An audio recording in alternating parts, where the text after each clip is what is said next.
हमारे चैप्टर का नाम है थर्मोडायनेमिक्स। क्या बेटा? थर्मोडायनेमिक्स। नाम से ही क्लियर है बेटा। थर्मो का मतलब होता है हीट, एनर्जी, इसके बारे में। डायनेमिक्स का मतलब फ्लो। अरे डायनेमिक्स का मतलब फ्लो, मतलब हमें बेटा पूरे चैप्टर में ना हीट के फ्लो के बारे में पढ़ना है। यही चीज़ आप फिजिक्स में भी पढ़ोगे कि भाई एक बाल्टी पानी है गर्म, एक ठंडा पानी है, तो मिक्स कर दोगे तो कितना जो पानी बनेगा उसका टेम्परेचर कितना होगा, ये सब आप फिजिक्स में निकालना सीखोगे।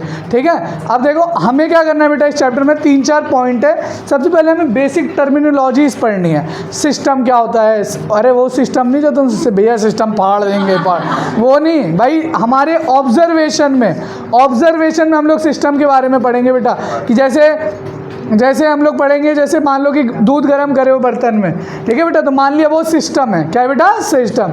आप जिस चीज़ में गर्म कर रहे हो आसपास का इलाका है सराउंडिंग। क्या है बेटा? सराउंड। और सिस्टम प्लस सराउंडिंग को मिला के बनता है यूनिवर्स। क्या बनता है बेटा? यूनिवर्स। तो इसके बारे में पढ़ेंगे। बेसिक टर्मिनोलॉजी है। ये पीपीटी इसलिए लेके आया हूँ, इसी नोट से मैं तुम्हें पढ़ाता। अगर जैसे मैं जहाँ पहले अपनी कोचिंग में पढ़ाता था, बस उसमें इसमें फ़र्क है कि वो मेरे नोट्स होते थे, अब वो पीपीटी के फॉर्म में। जो सुधांशु सर है ना यूट्यूब पर, टकले से नहीं है, उन्हीं की पीपीटी। वो मेरे टीचर थे, मैं पहले उनसे पढ़ा हूँ मैं, है ना, तो उन्हीं की पीपीटी। हाँ बेटा, ऑफलाइन वहाँ दिल्ली में पढ़ता था मैं, आकाश में, तो मेरे टीचर थे। अभी भी नंबर पढ़ा उनका, कभी कांटेक्ट पे बात हो जाती है हमारी। ठीक है, चलो चलो इधर आ जाओ। बेसिक टर्मिनोलॉजीज बताएंगे।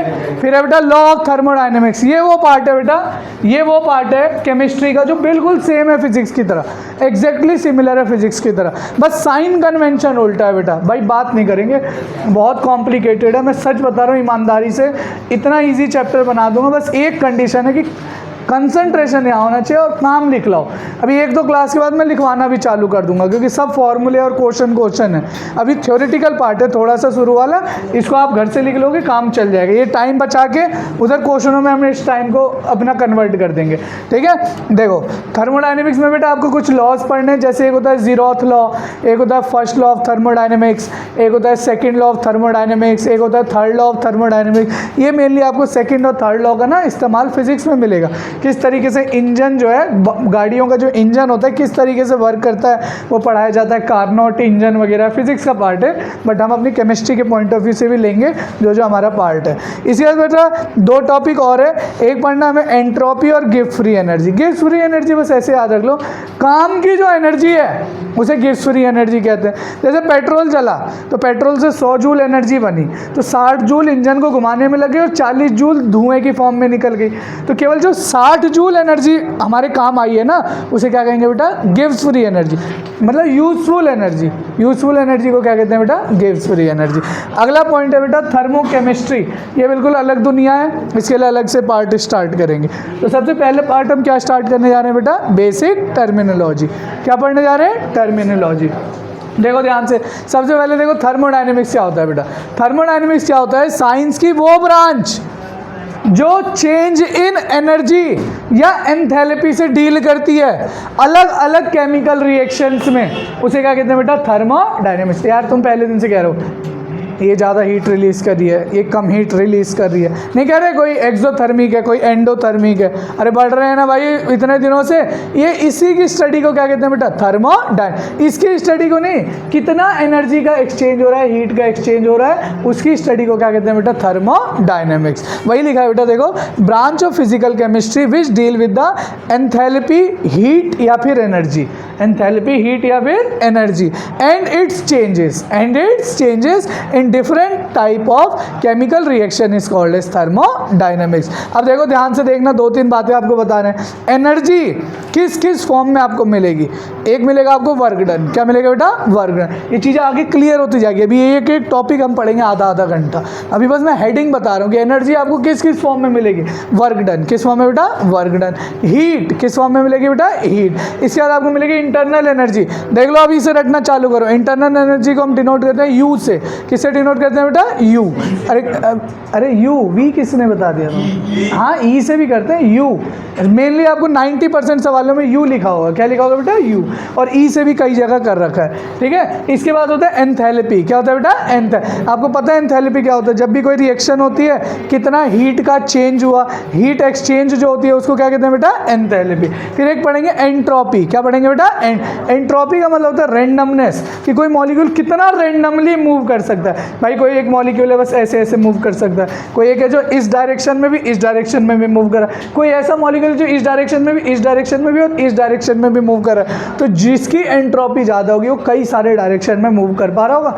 अलग से पढ़ेंगे, सारे टॉपिक्स हैं, बस मैं आपको हेडिंग्स बता रहा हूँ। और एक है बेटा गिफ्ट फ्री एनर्जी। अब शायद आपको आ गया है गिफ्ट फ्री एनर्जी को क्या कहते हैं। और बेटा यूजफुल एनर्जी, काम की एनर्जी। तो एनर्जी के इतने सारे फॉर्म है, हमें एक एक करके पढ़ना है, ठीक है। सबसे पहले बेटा 2-3 शब्दों का इस्तेमाल है, इसे समझ लो, बहुत इंपॉर्टेंट है। पेपरों में इस पे भी सवाल बनते हैं, ठीक है। 1 मिनट रुकना, देखो इसके ऊपर भी बेटा क्वेश्चंस बनते हैं, ध्यान से समझना। एक एग्जांपल लेते हैं, समझ आ जाएगा आपको। एक एग्जांपल ले लो, या तो देखो जैसे ये है बेटा, इसे समझ लो, इसी से समझ लेते हैं जो यहाँ डायग्राम बना हुआ है। जैसे भाई एक दूध का कटोरा है मान लो, या कोई भी बर्तन है जिसमें दूध गर्म हो रहा है, तो जिसके अंदर मतलब रिएक्शन हो रही है, दूध गर्म हो रहा है मतलब रिएक्शन हो रही है, तो जिसके अंदर रिएक्शन हो रही है उसे क्या कहेंगे बेटा? सिस्टम। क्या बोलेंगे बेटा? सिस्टम। मान लो गैस है, गैस चूल्हे के ऊपर आप गर्म कर रहे हो, तो ये चूल्हा होगा बेटा सराउंडिंग। क्या होगा बेटा? सराउंड। मान लो दूध गिर गया, अगर उबल के गिर गया तो किसके ऊपर गिरेगा बेटा? सराउंडिंग के ऊपर। किसके बेटा? सराउंडिंग। अब इस चूल्हे को और दूध को, मिल्क को एक बाउंड्री ने सेपरेट कर रखा है। अरे कर रखा है ना, वरना तुरंत सारा के सारा दूध पहली सराउंडिंग में फैल जाना चाहिए था, पर एक बाउंड्री ने सेपरेट कर रखा है। अरे कर रखा है कि नहीं कर रखा?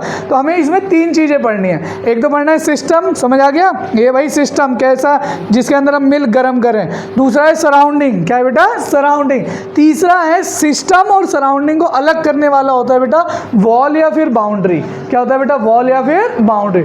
और ये सिस्टम प्लस सराउंडिंग, अगर मैं बाहर से खड़ा होकर पूरे को देख रहा हूँ, सिस्टम प्लस सराउंडिंग, उसको हम लोग कहते हैं बेटा यूनिवर्स। क्या कहते हैं बेटा? यूनिवर्स। उस रिएक्शन की वो यूनिवर्स है पूरी की पूरी, मतलब चूल्हा, ऊपर बर्तन और उसके अंदर दूध गर्म हो रही है, उस रिएक्शन की क्या है बेटा? यूनिवर्स। क्या है बेटा? यूनिवर्स। हमें क्या पढ़ना है, देखना ध्यान से, हमें ये पढ़ना है कुछ रिएक्शन में ये जो सिस्टम है यहाँ से हीट रिलीज हो रहा होगा, कुछ ऐसा होगा जिसमें हीट रिलीज नहीं हो रहा होगा, कुछ ऐसा होगा जो हीट एब्जॉर्ब करेगा। तो हमें इन सब के बारे में स्टडी करनी है। मुझे आप 3 शब्द बताओ, हमने 3 चीज़ें पढ़ी। एक क्या बेटा? सिस्टम। सिस्टम क्या? Observable part of universe. Universe का वो पार्ट जिसे आप देख रहे हो, ऑब्जर्व कर रहे हो, वो क्या है बेटा? सिस्टम। उस सिस्टम को जिसने घेर रखा है उसे क्या कहते हैं बेटा? Surrounding. Heat that part of universe which may be affected by change in system. सही है ना? अगर सिस्टम में कोई चेंज होगा, दूध आके अगर ऊपर की तरफ आ रहा है तो क्या सराउंडिंग में चेंज होगा कि नहीं होगा? बोलो बोलो ना। वही तो लिखा, that part of universe which may be affected by change in system. अगर सिस्टम में कोई भी चेंज होगा तो सराउंडिंग चेंज हो, मतलब इस पर फर्क पड़ेगा कि नहीं पड़ेगा? पड़ेगा। यार सबसे आसान एग्जाम्पल बता दो, या दूध अगर उबल के ज़्यादा उबाल दोगे तो बाहर की तरफ गिर जाएगा ना, सराउंडिंग गंदा हो जाएगा। तो 2 पॉइंट क्लियर हो गए। क्या क्या बताओ? सिस्टम और सराउंड। सिस्टम मतलब यूनिवर्स का वो पार्ट जिसको आप क्या कर रहे हो बेटा? ऑब्जर्व। मतलब जिसके अंदर मेनली आपको जिसके अंदर रिएक्शन हो रही है। क्या हो रही है बेटा? रिएक्शन। उसे क्या कहते हैं बेटा? सिस्टम। और उसके बगल का पार्ट जो सिस्टम के चेंज करने से जिस पे फर्क पड़ता है उसे क्या कहते हैं बेटा? सराउंड। और system plus surrounding is called as universe. Is called as universe. Universe मतलब सिस्टम प्लस सराउंडिंग। अभी मैंने आपको एक शब्द बोला, ये ध्यान से सुनना, बहुत इंपॉर्टेंट है, बहुत ज़्यादा। अभी तक जितना पढ़ा, अब इंपॉर्टेंट पार्ट पढ़ाने जा रहा हूँ। देखो ध्यान से, इंपॉर्टेंट पार्ट क्या है? ये सिस्टम जो है और ये सराउंडिंग जो है, इसके बीच में एक वॉल है जो सिस्टम को सराउंडिंग से क्या कर रही है? डिफरेंशिएट। क्या कर रही है बेटा? डिफरेंशिएट। ये वॉल के ऊपर डिपेंड करता है कि इसके अंदर रखा दूध या ठंडा पानी कितनी जल्दी गर्म होगा या कितनी जल्दी ठंडा होगा। नहीं समझा पाया, अच्छे से समझाते हैं। अब पानी का समझते हैं बस, ठीक? वाटर का इस वॉल पे डिपेंड करेगा कि इसके अंदर जो पानी रखा हुआ है, ठंडा पानी रखा है, मान लो चिल्ड वाटर, तो जल्दी से गर्म हो जाएगा या थोड़ा टाइम लगेगा गर्म होने में, वो इस वॉल पे डिपेंड करता है। आप खुद सोचना, मैंने मग के अंदर ठंडा पानी रखा है, और दूसरा केस है वो जो मिल्टन की बोतल आती है, जो 800-1000 रुपये की बोतल आती है, उसके अंदर रखा है। दो केस है बेटा, मग को ढक के रख दिया किसी प्लास्टिक से, और दूसरा मिल्टन की बोतल को बंद कर दिया, दोनों में ठंडा पानी है। किस में पानी जल्दी गर्म हो जाएगा? मग में। क्यों? क्योंकि उसकी वॉल जो है ना, अरे जो उसकी वॉल है ना, वो अलाउ कर रही है टेम्परेचर को एक्सचेंज करने के लिए। क्या कर रही है बेटा? उसकी वॉल क्या कर रही है? अलाउ टेम्परेचर को एक्सचेंज। बट जो थर्मो स्टील का मिल्टन है बेटा, वो अलाउ नहीं कर रहा है। अरे वो अलाउ नहीं कर रहा है। कुछ तो ऐसे भी बॉटल होते हैं बेटा, जैसे मैं एक तुम्हें बताता हूँ, प्लास्टिक की बोतल में अगर तुम धूप में, प्लास्टिक की बोतल में अगर आप धूप में पानी रख दोगे तो पानी उड़ जाएगा। ढक्कन खोल के रख दोगे तो पानी क्या हो जाएगा? उड़ जाएगा। भाई 5-10 दिन अगर धूप में रखोगे तो उसका पानी का लेवल क्या हो जाएगा? कम। अरे क्लियर है ना भाई? पर अगर थर्मो स्टील में बंद करके रखोगे तो पानी का लेवल या तो चेंज नहीं होगा, या होगा भी तो बहुत थोड़ा सा होगा। अरे बहुत थोड़ा सा। मतलब दो तरह के वॉल है बेटा। इस वॉल के बेसिस पर हम लोग अभी डिफ्रेंशिएट करेंगे। एक ऐसे सिस्टम हमें मिलेंगे जो मास को भी जाने दे रहे हैं, पानी की भी जाने दे रहे हैं, और टेम्परेचर का भी चेंज होने दे रहे हैं आसानी से, मग वाला कंडीशन। और एक ऐसा कंडीशन है थर्मोस्टील टाइप का बेटा, जो ना तो मास को जाने देगा और ना ही टेम्परेचर एक्सचेंज होने देगा आसानी से। तो इस वॉल के बेसिस पे अभी मैं डिफरेंशिएट करता हूँ। मेरे को एक चीज़ बताओ, 3 शब्द समझ आ गए कि नहीं आ गए? बताओ। सिस्टम मतलब इमेजिन करो, क्या है system? Observable part of universe. Surrounding क्या है? जिस सिस्टम के चेंज होने से सराउंडिंग चेंज होता है। अभी इससे भी अच्छी अच्छी डेफिनेशंस लिखी आ रही है, ठीक है। और यूनिवर्स क्या होता है बताओ? System plus surround. वॉल या बाउंड्री का मतलब समझ गए? जो किसको किससे सेपरेट कर रही है? सिस्टम को सराउंडिंग से। तो वॉल बाउंड्री क्या है? Separate system from surrounding. ये जो वॉल है बेटा, दो तरह की हो सकती है। ये फिक्स और रिजिड वॉल भी हो सकती है, जो मास को मूवमेंट के लिए अलाउ नहीं करेगा, या फिर मूवेबल वॉल भी हो सकती है, जो मास को अलाउ करेगा। आराम से कोई भी चीज़ अंदर जा रही है, कोई भी चीज़ बाहर आ रही है, इसे कोई फर्क नहीं पड़ रहा। अभी इसे मैं डिटेल में पढ़ाऊंगा तो आपको समझ आ जाएगा। यहाँ से आ जाएगा, देखो ध्यान से। जो बेटा इस बेसिस पे हमने 3 पार्ट में सिस्टम को डिवाइड किया। पहले सिस्टम सोचो क्या था? सिस्टम समझ गए ना? जो देख रहे हैं उसे हमने 3 पार्ट में डिवाइड कर दिया। एक है ओपन सिस्टम, एक है क्लोज सिस्टम, और एक है आइसोलेटेड सिस्टम।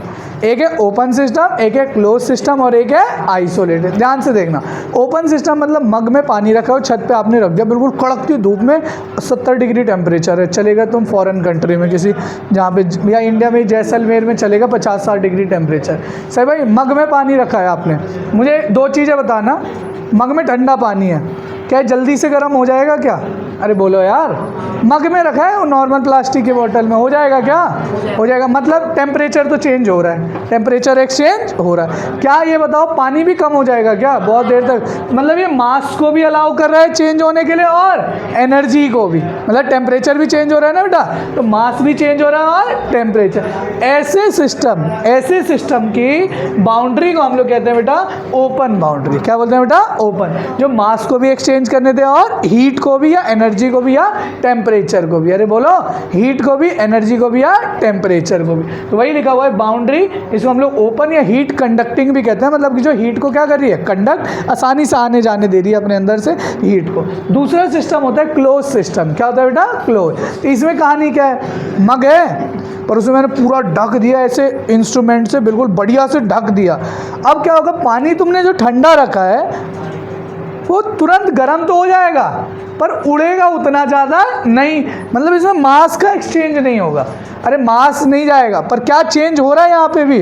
टेम्परेचर मतलब एनर्जी, टेम्परेचर मतलब एनर्जी। तो ऐसे सिस्टम को क्या कहते हैं? Close but heat conductive. मतलब हीट तो कंडक्ट कर रहा है, टेम्परेचर का तो चेंज हो रहा है, टेम्परेचर का एक्सचेंज हो रहा है, बट क्या नहीं उड़ रहा बेटा? मास। उस सिस्टम को क्या कहते हैं बेटा? अरे बोलो यार। अब एक है आइसोलेटेड थर्मोस्टील वाला, उसे भी तुमने और जैकेटेड कर रखा है बढ़िया कंपनी का।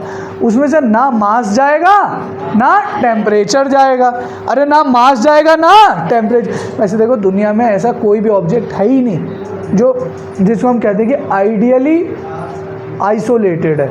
मतलब ऐसा कोई कि जिसके अंदर मैंने बिल्कुल ठंडा पानी रख दिया तो 500 साल तक ठंडा ही रहेगा, चाहे तुम कितने भी टेम्परेचर पे ले जाओ। ऐसा कोई सिस्टम दुनिया में है ही नहीं। बट एक कंपैरेटिव है कि भाई मग में पानी 10 मिनट में गर्म हो गया, थर्मस में हो रहा है, मान लो कि 3 दिन में कोई बढ़िया सा थर्मस लिया, 3 दिन में पानी गर्म हो रहा है और ठंडा वाला, तो 1 घंटे और 3 दिन बहुत अंतर हो गया।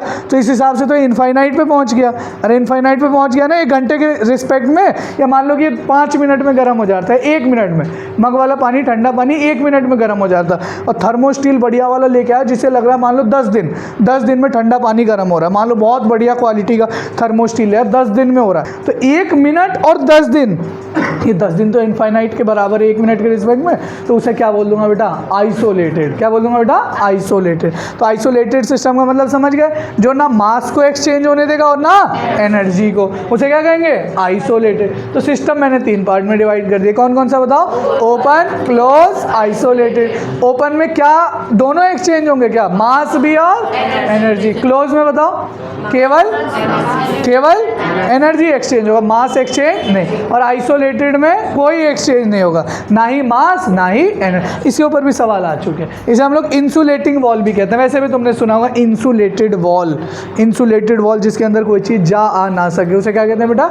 इंसुलेटिंग। तुमने वो सुना होगा इंसुलेटेड, नहीं सुना, इंसुलेटर वो अलग चीज़ हो गई। चलो यही होता है, इंसुलेटर नहीं कहते कि फिजिक्स की दुनिया में कहते हैं इंसुलेटर, मतलब जो करंट को पार नहीं होने दे रहा है ना, सही बोल रहे हो। इंसुलेटर जैसे बेटा बहुत एक छोटा सा एग्जांपल देता हूँ, कृष्णा आ जाओ,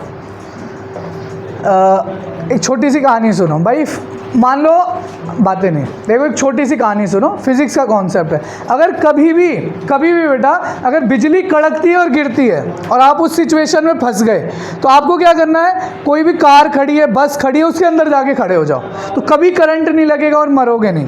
क्यों? क्योंकि जो कार है, बस है, उसका जो टायर है वो रबड़ का बना है। अगर बिजली 10,000 वोल्ट की भी, 1 करोड़ वोल्ट की भी गिर गई, तो भाई करंट कब बहता है, जब चेंज इन पोटेंशियल डिफरेंस होता है। अगर मैं तार को ऐसे पकड़ के लटक जाऊंगा ना हवा में, मुझे करंट नहीं लगेगा। मुझे करंट इसलिए लगता है कि तार पे मान लो 220 वोल्ट का वोल्टेज का करंट जा रहा है, ठीक, और मैं जमीन पे हूँ, जमीन को मैं मानता हूँ जीरो, क्या मानता हूँ, जीरो, तो 220 से जीरो की तरफ करंट पार होता है, मतलब वोल्टेज 220 से जीरो, इसकी वजह से इलेक्ट्रॉन फ्लो करते हैं, करंट पास करता है, तो मुझे करंट लग जाता है। बट अगर आप कार में बैठे हो तो रबड़ की टायर बना है, तो करंट पास ही नहीं करेगा, तो आपको कुछ नहीं होगा। लोग क्या करते हैं, पेड़ के पास चले जाते हैं, वहाँ तो पहले गिरता है, तो पेड़ के पास कभी भी नहीं जाना अगर बिजली कड़क रही है और गिर रही है तो, ठीक है। कभी मोबाइल नहीं चलाना, मोबाइल का अगर एक भी सोर्स आपको दिख गया कि इलेक्ट्रॉन कूदता फांदता, बिजली है ना भाई मोबाइल के अंदर भी, तुरंत वो बिजली पोटेंशियल ढूंढेगी कि मुझे बस बल्ब जलता हुआ दिख जाए, कुछ भी। क्यों भाई, तुमने देखा होगा तेज बिजली कड़कती है, तुरंत लाइट काट देते हैं बिजली वाले।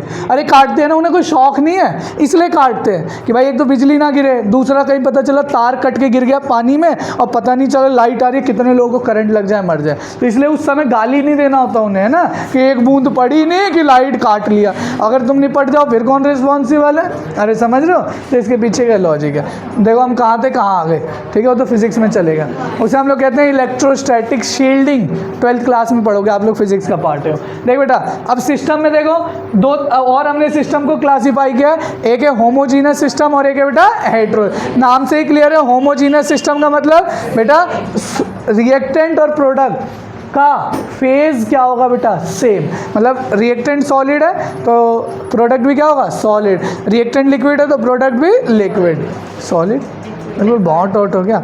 अगला है हेट्रोजीनस। क्या है बेटा, हेट्रोजीनस। हेट्रोजीनस का मतलब बेटा अलग अलग। अगर रिएक्टेंट सॉलिड है तो ये क्या होगा, लिक्विड या gas.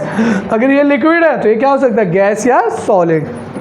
More than one phase of reactant and product, मतलब एक से ज़्यादा फेज हो। फेज तो समझते हो भाई, सॉलिड लिक्विड गैस को क्या कहते हैं बेटा, फेज। तो होमोजीनियस और हेट्रोजीनियस इसका भी इस्तेमाल है भाई। अगर कोई एक ऐसा टॉपिक है जिससे सबसे ज़्यादा सवाल आ चुके हैं पेपरों में तो वो ये है, मानोगे नहीं, कम से कम 10-15 सवाल कंपटीशन में भी आ चुके हैं, 10-15। सोच लो कितना इंपॉर्टेंट है, तो ध्यान से समझ लेना फिर इसको। अगर इतना इंपॉर्टेंट है, आपके स्कूल में भी पक्का कह रहा हूँ ऑब्जेक्टिव में ढूंढ लेना ये सवाल लिखा होगा। जैसे मैंने कहा था ना, बॉन्ड ऑर्डर भले नहीं दिया, अगर किसी के स्कूल में तो नालायक है तुम्हारे स्कूल वाले, अगर नहीं दिया तो बॉन्ड ऑर्डर का सवाल आना ही आना है पक्का। MOT से आए, ड्रॉ कराएं, शेप हाइब्रिडाइजेशन पक्का आना ही आना है 100%। कौन आइसोस्ट्रक्चरल है या शेप बताओ, क्या लोन पेयर है, कितना है, 100% आना। अगर किसी टीचर ने ना दिया तो उसकी गलती है, किसी पेपर बनाने वाले की गलती है जिसने अगर नहीं दिया था। ऐसे ही बेटा ये टॉपिक है, इसलिए बिल्कुल ध्यान से समझ लेना। बेटा कुछ पैरामीटर हैं जो स्टेट ऑफ सिस्टम को हम लोग जिसके बेसिस पे हम लोग पढ़ते हैं। एक होता है बेटा पाथ वेरिएबल और एक होता है स्टेट वेरिएबल। तो मैं समझाता हूँ। कहानी क्या है कि जो सिस्टम है, सिस्टम में रिएक्शन हो रही है, तो रिएक्शन को देखने का दो नज़रिया है। एक है बेटा, एक है पाथ वेरिएबल और एक क्या है बेटा, स्टेट वेरिएबल। नाम से ही क्लियर है। पाथ वेरिएबल मतलब ये तुम्हारे मम्मी पापा हैं, मतलब ये पूरा रास्ता देखेंगे। मान लो आप 2 साल के लिए तैयारी कर रहे हो, नीट की, जेई की, तो देखेंगे बच्चा डेली 10 घंटा पढ़ रहा है स्टडी टेबल पे, 1-2 दिन बीच में बीमार भी पड़ गया। अब तुम्हारे नंबर अगर कम आ गए ना, 5-10 नंबर, उन्हें सब पता है कि यार बच्चे ने बड़ी मेहनत, जैसे मैं था, मेरे 1-2 क्वेश्चन और सही होते तो मैं MBBS कर रहा होता। मेरे घर वालों ने कभी, क्योंकि मम्मी रहती थी जब मैं कोटा में थोड़ा बीमार हो गया था आखिरी में, तो आई थी वहीं पर रहती थी, तो उन्होंने देखा तो यार लड़का 20-20 घंटे पढ़ रहा है, 19-19 घंटे। तो वो पाथ फंक्शन है, उन्होंने मेरा पूरा पाथ देखा है कि किस तरीके से रिएक्शन हो रही है, किस तरीके से हीट एक्सचेंज हो रही है। तो मुझे दोष नहीं दे सकती कि तेरा सिलेक्शन नहीं हुआ, तू पढ़ नहीं रहा था, या तू घूम रहा था, तू बाइक चलाता था, हवाबाजी करता था, है ना, क्योंकि उन्होंने पूरा पाथ देखा है। क्या देखा है बेटा? पाथ। तो ऐसी रिएक्शन जिसका एनर्जी पाथ पे डिपेंड हो। देखो इधर, मैं यहाँ से दिल्ली पहुंचा, पैदल भी जा सकता हूँ, ट्रेन से भी जा सकता हूँ, अगर मान लो फ्लाइट चलती है फ्लाइट से भी जा सकता हूँ, कार से भी जा सकता हूँ, ट्रक से भी जा सकता हूँ, बैलगाड़ी पे भी जा सकता हूँ। अलग अलग पाथ है, अलग अलग पाथ में अलग अलग एनर्जी लगेगी। अरे लगेगी भाई, सब में अलग अलग एनर्जी लगे। पैदल जाऊंगा ज़्यादा एनर्जी, बैलगाड़ी हाँकते हुए जा रहा हूँ, पता चला बैल ने ही मुझे मार दिया, बीच रास्ते में निपट गया, मैं पहले अपना फ्रैक्चर सही कराऊंगा उसके बाद जाऊंगा, है ना। तो अलग अलग केस में भाई, फ्लाइट में जाना है तो जाना है, बैठना है और पहुँच जाना है विद इन घंटा। जितने में इधर मैं बैल को तैयार कर रहा हूँ जाने के लिए, उतने में तो फ्लाइट पहुँचा देगी मुझे, है ना। बैल, चलो तुम भी तो बैल हो सब। देखो इधर ध्यान से देखो, तो भाई पाथ वेरिएबल का मतलब बेटा ऐसी रिएक्शन जो किस में डिपेंड करती है? पाथ। देख बेटा, depend on the path taken for change from initial state to final. एक रिएक्शन थी इनिशियल स्टेट और एक फाइनल।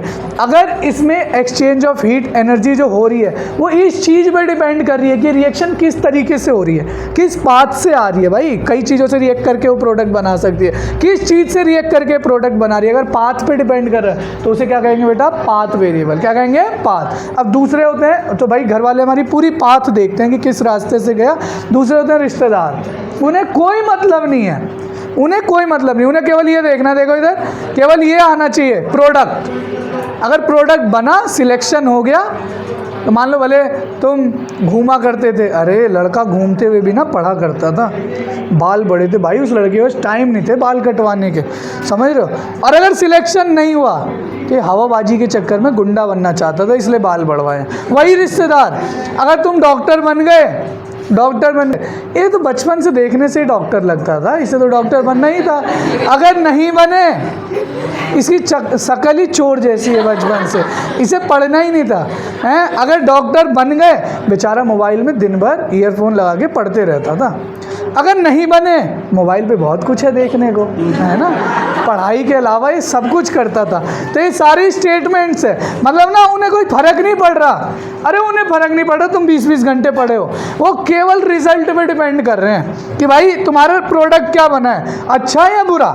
उन्हें फर्क नहीं है तुम इस रास्ते से आए, वो सीधा देखेंगे, अच्छा लड़का दिल्ली पहुंच गया, बड़ा सिंसियर है। अब देखो तुम्हारे घर वाले देख रहे हैं, उन्हें देखने में पता चला कि लड़का मथुरा से निकला है, थोड़ा दूर कोसी कला जाते जाते इसकी बैल पलट गई, तो ये भी टूट फाट गया, बैल भी टूट गई। तो घर वाले तुम्हारे दोष नहीं देंगे, क्योंकि वो क्या देख रहे हैं बेटा? पाथ। अरे क्या देख रहे हैं? पाथ। पर रिश्तेदार कहेगा कहीं बीच में भटक गया, भटक गया, यही बोलेंगे ना बेटा। क्यों? क्योंकि तुम दिल्ली नहीं पहुंचे। अरे भाई उनको केवल किससे मतलब है? रिजल्ट से। तो देखो दो तरह के बेटा वेरिएबल फंक्शन है, एक है पाथ वेरिएबल और एक है स्टेट। वो याद है हमने एनर्जी के कई सारे फॉर्म पढ़े थे, इंटरनल एनर्जी, गिव्स फ्री एनर्जी, एंट्रोपी। वही पढ़ना है कि कुछ ऐसी एनर्जी है जो केवल इस चीज़ पे डिपेंड करती है, इनिशियल और फाइनल, और कुछ ऐसी है जो पाथ पे डिपेंड करती है। किस पे बेटा? पाथ। तो वही है, देखो, depend on the path taken for change from initial state to final, उसको क्या कहते हैं बेटा? Path variable. तुमने बस ये वाली याद कर लो, पाथ वेरिएबल वाली।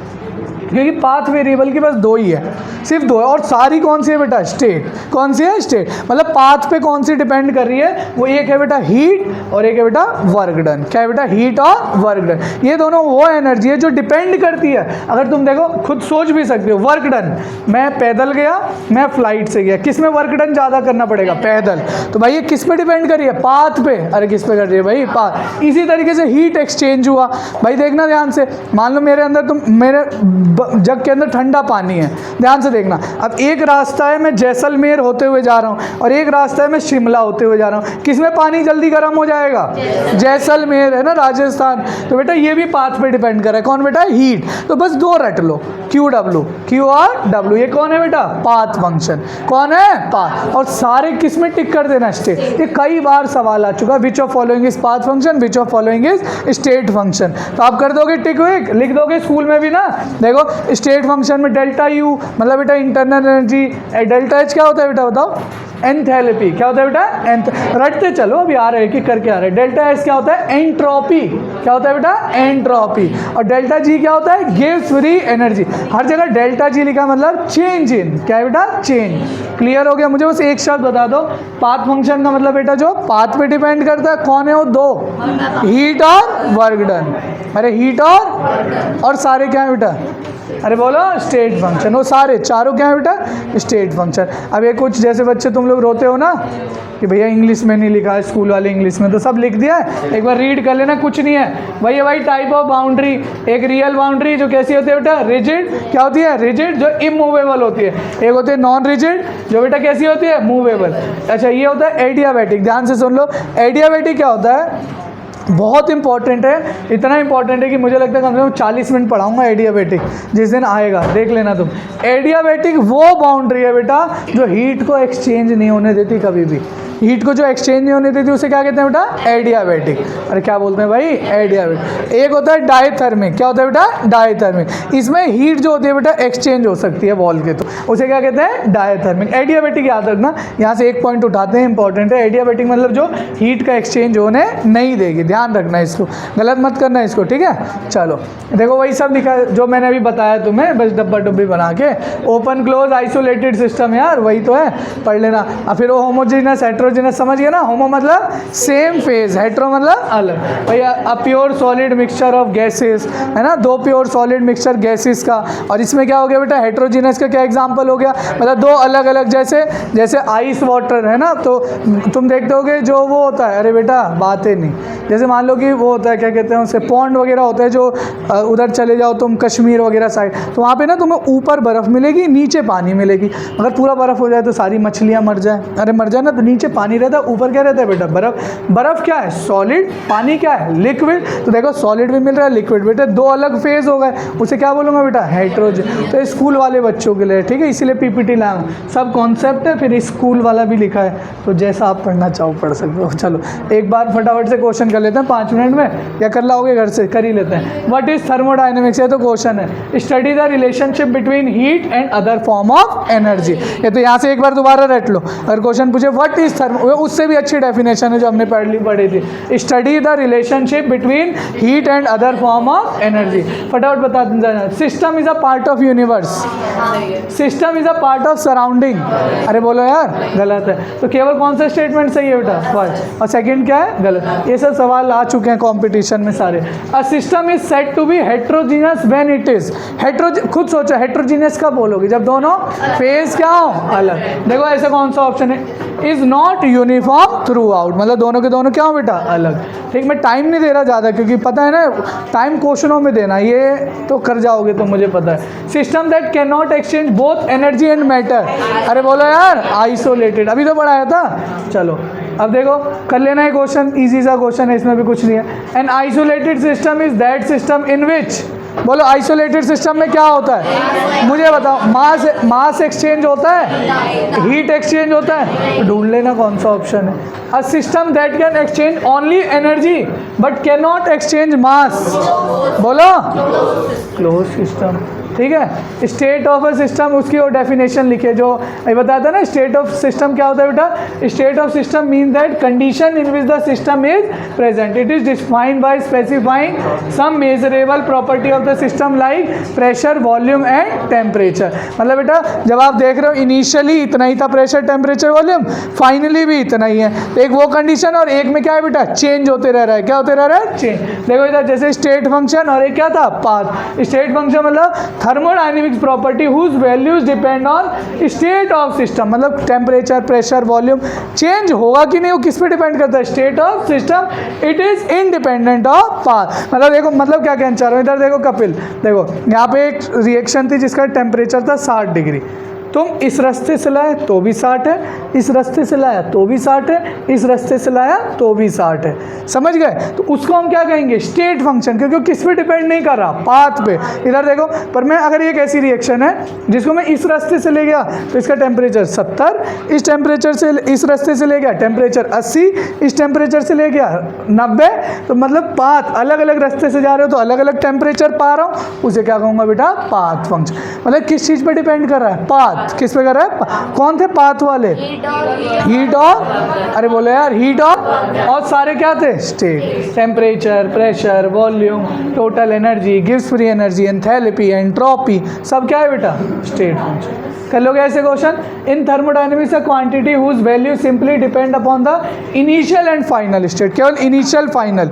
बोलो रिश्तेदार, रिश्तेदार कौन थे? स्टेट। रिश्तेदार ना केवल देखना है। पहले दिन कोचिंग में एडमिशन कराया पापा ने एलन में, उस दिन देखा और सीधा फोन आएगा जिस दिन रिजल्ट आया, है ना, कि बेटा बेटी अब बिगड़े, चोर दिख रहे हैं कि डॉक्टर दिख रहे थे बचपन से, वही वाली कंडीशन।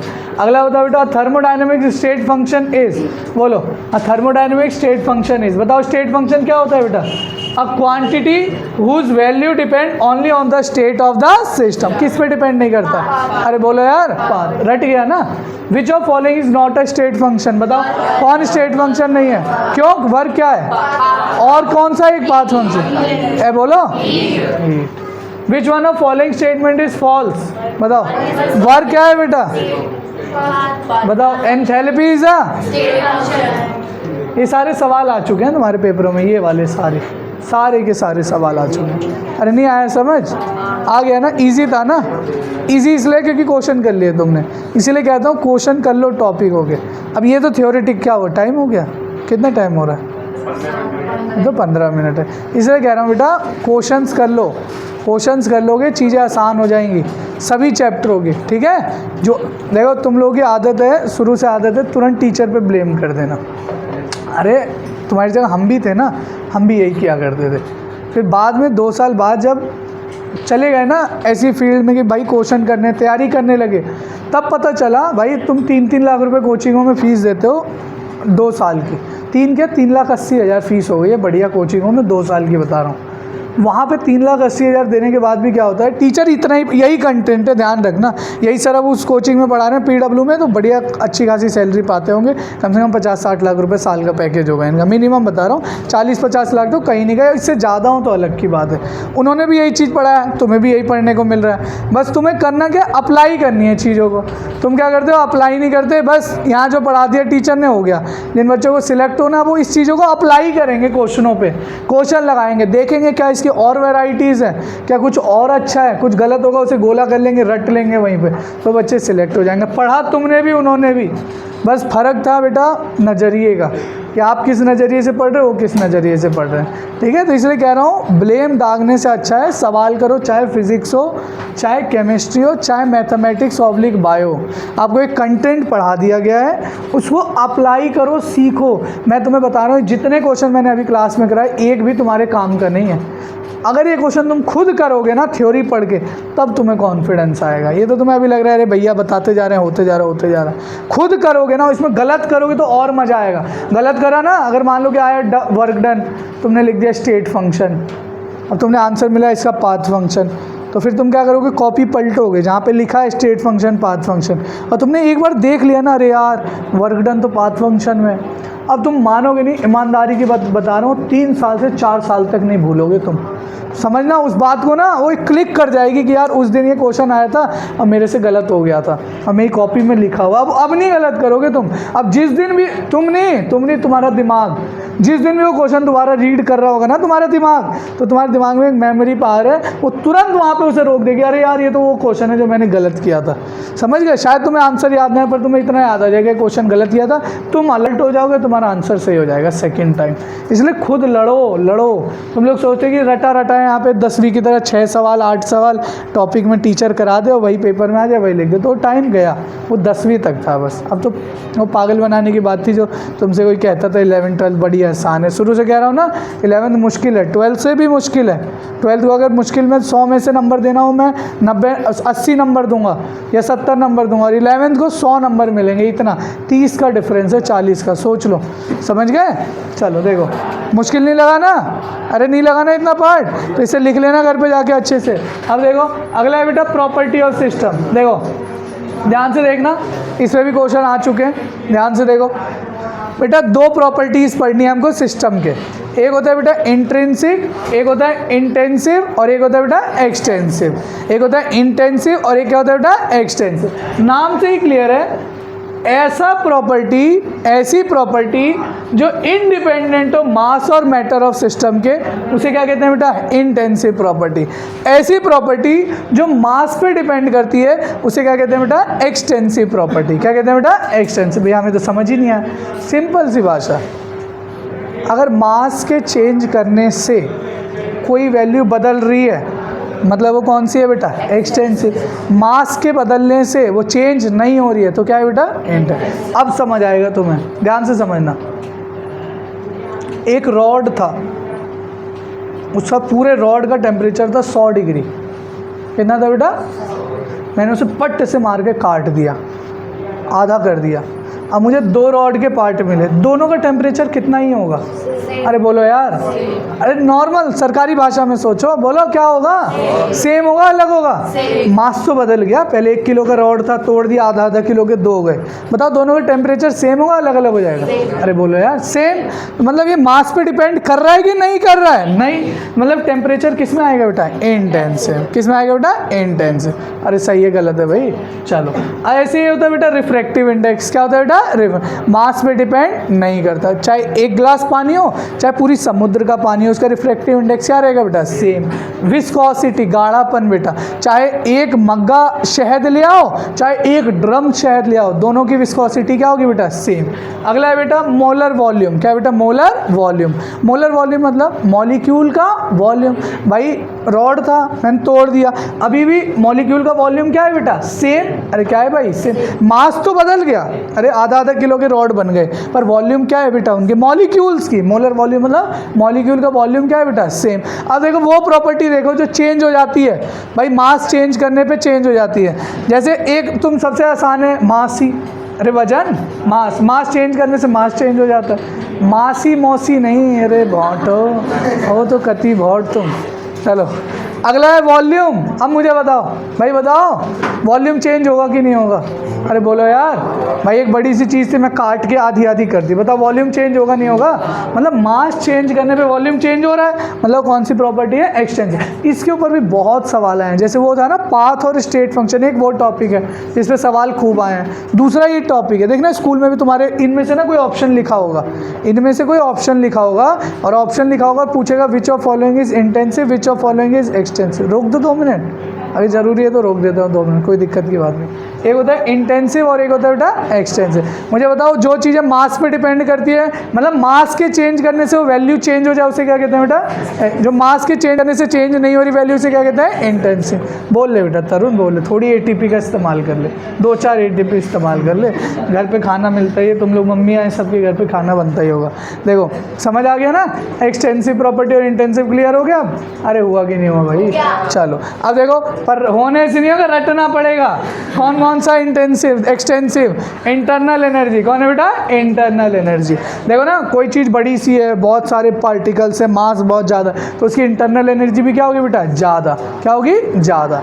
अगला है बेटा एंट्रोपी। क्या है बेटा? एंट्रोपी। एंट्रोपी का मतलब होता है रैंडमनेस। अरे मैंने बोला कौन कितने मूव करें, ज़्यादा पार्टिकल ज़्यादा मास, तो बोलो यार ज़्यादा मूव करेगा। अरे भाई एक डब्बा है उसमें सिर्फ 2 पार्टिकल है तो 2 ही तो मूव कर रहे हैं, उसकी एंट्रोपी थोड़ी सी है, पर 100 पार्टिकल हैं तो 100 चारों तरफ मूव कर रहे हैं। अरे सही है कि नहीं कर रहे, सही है। अगला है एंथैल्पी, क्या है बेटा, वॉल्यूम तुम समझ ही गए, अगर मास चेंज होगा तो वॉल्यूम क्या हो जाएगा, चेंज, और गिव्स फ्री एनर्जी, क्या है बेटा, गिव्स फ्री एनर्जी। इसमें देखो ध्यान से सुनना, ये बहुत इंपॉर्टेंट है, एक पॉइंट था, अच्छा ये लिखा हुआ है, गुड। देखो डेंसिटी का क्या फॉर्मूला होता है, मास बाय वॉल्यूम। अब मुझे बताओ मास कौन सी प्रॉपर्टी है, अरे बोलो यार, और वॉल्यूम, अब देखो 2 एक्सटेंसिव को डिवाइड करने पे जो वैल्यू मिल रही है डेंसिटी, डेंसिटी कौन सी है, हाँ, तो 2 एक्सटेंसिव को डिवाइड करने से हमें इंटेंसिव प्रॉपर्टी मिलती है। वही लिखा देखो, जब 2 एक्सटेंसिव को डिवाइड करते हैं तो कौन सी प्रॉपर्टी मिलती है, इंट।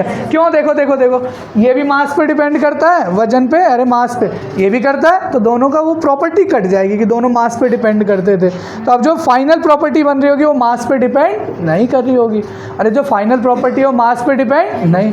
मुझे आप 2 शब्द, 3 शब्द हैं बस, इसमें काम के जो सवाल कर जाओगे। इंटेंसिव मतलब जो मास पे डिपेंड करती है कि नहीं करती है, तो इसे क्या लिखेंगे, इंडिपेंडेंट ऑफ मास। क्या लिखेंगे, इंडिपेंडेंट ऑफ मास। और अगला होता है एक्सटेंसिव, एक्सटेंसिव मतलब मास पे डिपेंड करती है कि नहीं करती है, अरे करती है कि नहीं करती है, करती है ना, चलो तो वो क्या है बेटा, एक्सटेंसिव। क्या है बेटा, एक्स। अब कौन सी प्रॉपर्टी है जो इंटेंसिव है, इसे रट लो, अगर नहीं तो एक्सटेंसिव वाली रट लो, याद हो जाती है, मास वॉल्यूम, 2 तो याद हो गई, एंथैल्पी और एंट्रोपी, और क्या बेटा, गिव्स फ्री एनर्जी और इंटरनल एनर्जी। और जो बच गई वो क्या हो गई बेटा, एक्सटेंसिव, सॉरी इंटेंसिव। मुझे एक शब्द और बता दो, 2 एक्सटेंसिव के डिवीजन से क्या बनेगा बेटा, अरे क्या बनेगा, 2 एक्सटेंसिव के डिवीजन से क्या बनेगा, तो उसे क्या छेड़ रहा है भाई जतिन, क्या कृष्णा को छेड़े जा रहा है, दिक्कत है, कोई इशू है, क्रोमोसोमल कुछ दिक्कत हो तो बता। चलो देख रहा हूँ बेटा 5 मिनट से, या तो मेरी आंखें गलत देख रही है जो मैं देख रहा हूँ, बार बार उसके पाँव पे टांग पे मारे जा रहे हैं, कुछ कर रहे हो, मत करो भाई, नौटंकी क्यों कर रहे हो, खुद नौटंकी बाज हो। चलो देखो आ जाओ, एक है इंटेंसिव और एक है बेटा तो इतने साफ झूठ बोलते हो, मुझे प्रॉपर्टी सीखनी है तुमसे, मतलब मैं देख रहा हूँ 5 मिनट 7 मिनट से मैं नोटिस कर रहा हूँ, उसे भी पता है कि भैया देख रहे हैं, सब मैं बिल्कुल ईमानदार, आप चोर मैं ईमानदार, 4-5 बार बोल दो मुझे खुद शक हो जाए, हाँ मैं ही चोर हूँ। यही तो होता है भाई, यही है कहानी, समाज में यही चल रहा है आजकल। अगर जैसे कोई आदमी सच्चा है, 20 लोग बोल रहे ना ये तो चोर है, झूठा है, तो अब सब यही सोचेंगे सही में यही झूठी चोर है। अरे समझ गए, हाँ अरे यही चल रहा है भाई मार्केट में, यही तो चल रहा है। अब जैसे राहुल गांधी, वो इतना ख़राब आदमी नहीं है, और उसको एक ऐसा, उसकी ऐसी इमेज बनाए ना कि तुम्हारे दिमाग में राहुल गांधी, पप्पू, वो इमेज बेटा, इमेज, भले वो हो ना हो, भले जो और जो नेता हैं उनसे 20 गुना ज़्यादा पढ़ा हो। अब तुम सोचो तुम 20-25 बार पेपर में फेल हो गए हो, अब तुम्हारी हिम्मत नहीं होगी पेपर देने की, पर वो बेचारा दिए जा रहा है पेपर। अरे देख रहे हो ना, 10-15 साल से हारे जा रहा है, 20 साल से एक भी इलेक्शन नहीं जीता, फिर भी अभी लड़े जा रहा है। तो पावर है यार, इतनी पावर सब में नहीं होती, बट हम उसे फिर भी पौआ नहीं पप्पू बोल रहा हूँ, खुश हो रहा हूँ। चलो देखो इधर, ये समझ आ गया, एक क्या है बेटा इंटेंसिव और एक क्या है एक्सटेंसिव। तो ये 2 पॉइंट आपको समझ आ गए। और 2 एक्सटेंसिव को डिवाइड करते हैं तो क्या मिलता है बेटा, अगर एक्सटेंसिव को मास से डिवाइड करते हैं तो मिलता है इंटेंसिव। ये सवाल, ये वाला सवाल पूछा जा चुका है पेपर में, जेई में भी आ चुका है, नीट में भी आ चुका है। When 2 extensive property are divided it produce a which property, intensive और एक्सटेंसिव। और इसका एग्जाम्पल ये सबसे ज़्यादा ही क्वेश्चन आ चुका है, ये डेंसिटी वाला, तो ये ध्यान रखना, ठीक है। दोनों थे क्या, और इनके डिवीजन से जो प्रॉपर्टी है मेरे हिसाब से कर पाओगे। देखो इधर, एक शब्द है स्पेसिफिक एंथैल्पी, ये ज़्यादा डिटेल हो जाएगा पर बता देता हूँ। स्पेसिफिक एंथैल्पी बेटा 2 चीज़ों से बनता है, एंथैल्पी डिवाइडेड बाय मास। मुझे बताओ एंथैल्पी क्या है, अरे बोल दो यार, अब मास क्या है, 2 एक्सटेंसिव को डिवाइड करने से, बोलो यार क्या बोल रहे हो, इंटेंसिव या एक्सटेंसिव, हाँ तो स्पेसिफिक एंथैल्पी क्या होगी, सही, तुम 3 शब्द रट लो।